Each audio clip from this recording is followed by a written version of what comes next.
মহান আলেকজেণ্ডাৰ কোন এই কথা সকলোৱে জানে। বিশ্বৰ ইতিহাসৰ আটাইতকৈ বিখ্যাত বীৰসকলৰ মাজৰ এগৰাকী অন্যতম বিখ্যাত বীৰ আছিল মহান আলেকজেণ্ডাৰ। আজি এই ভিডিঅ'টোৰ মাধ্যমেৰে মই বিখ্যাত বীৰ মহান আলেকজেণ্ডাৰৰ জীৱনৰ শেষ সময়ছোৱাৰ তিনিটা ইচ্ছাৰ কথা আলোচনা কৰিবলৈ লৈছোঁ। মৃত্যুৰ আগমুহূৰ্তত মহান বীৰ আলেকজেণ্ডাৰে তেখেতৰ সেনাপতিসকলৰ আগত তেওঁৰ জীৱনৰ তিনিটা অন্তিম ইচ্ছাৰ কথা প্ৰকাশ কৰি গৈছিল। আৰু মই এই ভিডিঅ'টোৰ মাধ্যমেৰে আপোনালোকক মহান আলেকজেণ্ডাৰৰ জীৱনৰ তিনিটা শেষ ইচ্ছাৰ কথা ক'বলৈ লৈছোঁ। নমস্কাৰ সকলোকে, মোৰ অন্য এটি নতুন ভিডিঅ'ৰ মাজলৈ স্বাগতম জনাইছোঁ সকলো। ভিডিঅ'টো আৰম্ভণিৰ পূৰ্বে মহান আলেকজেণ্ডাৰৰ জীৱনৰ বিষয়ে কিছু কথা আপোনালোকক জনাই ল'ব বিচাৰিছোঁ। মেচিডনিয়াৰ ৰজা দ্বিতীয় ফিলিপৰ সুযোগ্য সন্তান আলেকজেণ্ডাৰৰ জন্ম হৈছিল খ্ৰীষ্টপূৰ্ব 356 চনত। বিখ্যাত দাৰ্শনিক এৰিষ্টটলৰ শিষ্য আছিল আলেকজেণ্ডাৰ। আলেকজেণ্ডাৰ ল'ৰালিৰ পৰাই দুৰ্দান্ত সাহসী আছিল। খ্ৰীষ্টপূৰ্ব 336 চনত পিতৃ দ্বিতীয় ফিলিপৰ মৃত্যুত 20 বছৰ বয়সতেই উত্তৰাধিকাৰী সূত্ৰে মেচিডনিয়া নামৰ সৰু ভূখণ্ডৰ ৰজা হৈছিল আলেকজেণ্ডাৰ। তাৰ 2 বছৰ পিছৰ পৰাই আলেকজেণ্ডাৰে আৰম্ভ কৰে যুদ্ধযাত্ৰা। বৃহৎ পাৰ্চিয়ান সাম্ৰাজ্য জয় কৰি তেওঁ নিজকে ফাৰাও ঘোষণা কৰে। তাৰ পাছত আলেকজেণ্ড্ৰিয়া নগৰ প্ৰতিষ্ঠা কৰে, যি নগৰে পিছত সেই যুগত শিক্ষাৰ কেন্দ্ৰবিন্দু হিচাপে স্বীকৃতি লাভ কৰিছিল। পৰৱৰ্তী সময়ত আলেকজেণ্ডাৰে মধ্য এছিয়া জয় কৰি হিন্দু কুশ পৰ্বত পাৰ হৈ হিন্দু উপত্যকাৰ ৰজা পুৰুক পৰাস্ত কৰি সেই ভূমিখণ্ডও তেওঁৰ সাম্ৰাজ্যৰ অধীন কৰি লৈছিল।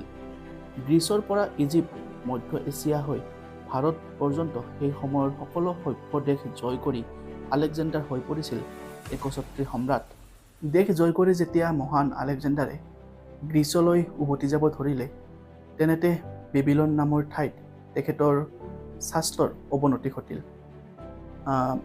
তেওঁৰ সেনাপতিসকলে বিভিন্নজন চিকিৎসকক লৈ আহিলে তেখেতৰ চিকিৎসা কৰিবলৈ। এনেকৈ চিকিৎসকসকলে কিছুদিন চিকিৎসা কৰিলে।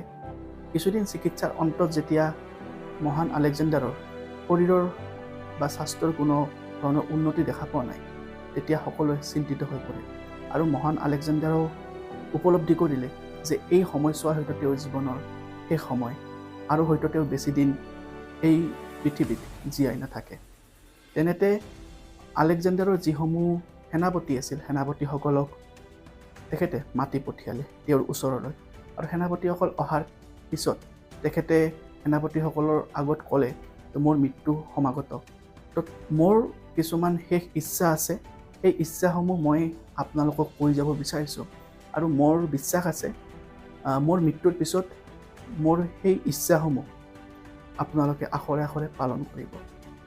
সেনাপতিসকলে ক'লে যে মহাৰাজ, আপুনি কওক আপোনাৰ ইচ্ছাসমূহ, আমি আখৰে আখৰে পালন কৰিবলৈ চেষ্টা কৰিম। 1 নম্বৰ ইচ্ছাটো তেওঁ ব্যক্ত কৰিলে যে মোৰ মৃত্যুৰ পিছত মোৰ মৃতদেহটো মোক যিসকল চিকিৎসকে চিকিৎসা আগবঢ়াইছিল এই কিছুদিন ধৰি, তেওঁলোকে যাতে কান্ধত লৈ মোৰ মৃতদেহটো কবৰলৈ লৈ যায়।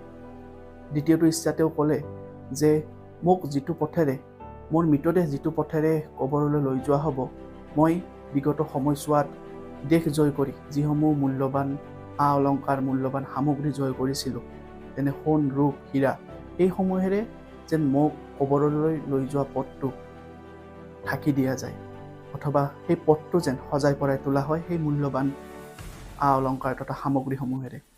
আৰু তৃতীয়টো ইচ্ছা তেওঁ ব্যক্ত কৰিলে যে মোক কবৰলৈ লৈ যোৱাৰ সময়ত মোৰ 2খন হাত যাতে কফিনৰ বাহিৰত ওলাই কবৰলৈ লৈ যায়।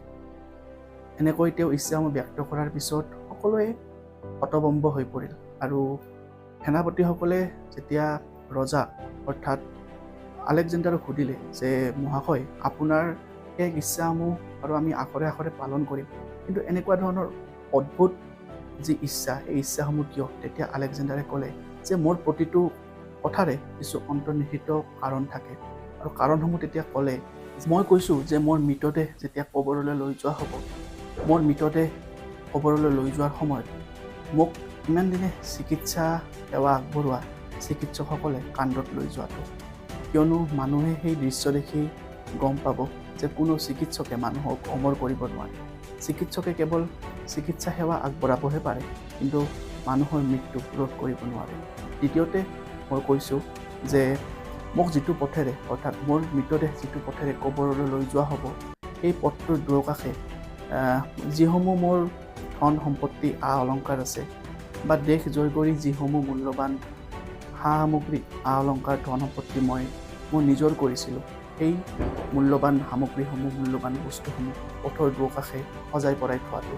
আৰু সেই দৃশ্য দেখি মানুহে উপলব্ধি কৰিব, মানুহে বুজি পাব যে আমি যেতিয়া এই পৃথিৱীৰ পৰা বিদায় লওঁ, তেতিয়া আমাৰ লগত একো নাযায়।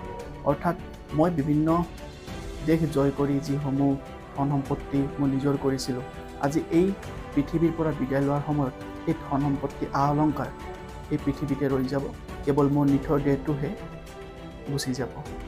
আৰু তৃতীয়তে মই কৈছোঁ যে মোক কবৰলৈ নিয়াৰ সময়ত কফিনৰ বাহিৰত মোৰ দুখন হাত ওলাই থ'বলৈ। কাৰণ সেই দৃশ্য দেখি মানুহে গম পাব, মানুহে উপলব্ধি কৰিব যে আমি যেতিয়া পৃথিৱীত আহোঁ, একো লৈ নাহোঁ, খালী হাতে আহোঁ। আৰু এই পৃথিৱীৰ পৰা যেতিয়া আমি বিদায় লওঁ, আমি খালী হাতে বিদায় লওঁ। আমি কোনো ধন সম্পত্তি অলংকাৰ আমি লৈ যাব নোৱাৰোঁ। ৰজাৰ এই কথাখিনি শুনাৰ পিছত সেনাপতিসকলে যথেষ্ট আৱেগিক হৈ পৰে। আৰু এই কথাখিনি শেষ হোৱাৰ কিছু মুহূৰ্তৰ পিছতে মহান বীৰ আলেকজেণ্ডাৰক এই পৃথিৱীৰ পৰা বিদায় ল'লে, অৰ্থাৎ তেখেতৰ মৃত্যু হ'ল। মহান বীৰ আলেকজেণ্ডাৰৰ জীৱনৰ এই তিনিটা অন্তিম ইচ্ছাৰ কথা আপুনি আগতে জানিছিল নে? যদি জনা নাছিল, এই ভিডিঅ'টোৰ মাধ্যমেৰে যদি আপোনালোকে জানিছে, তেন্তে সেয়া কমেণ্ট কৰি জনাব।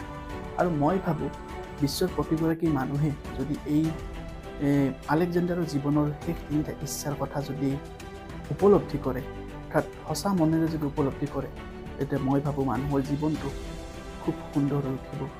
আৰু বিশ্বৰ প্ৰতিগৰাকী মানুহে যদি এই কথা উপলব্ধি কৰে, তেন্তে পৃথিৱীখনক খুব সুন্দৰ হৈ উঠিব।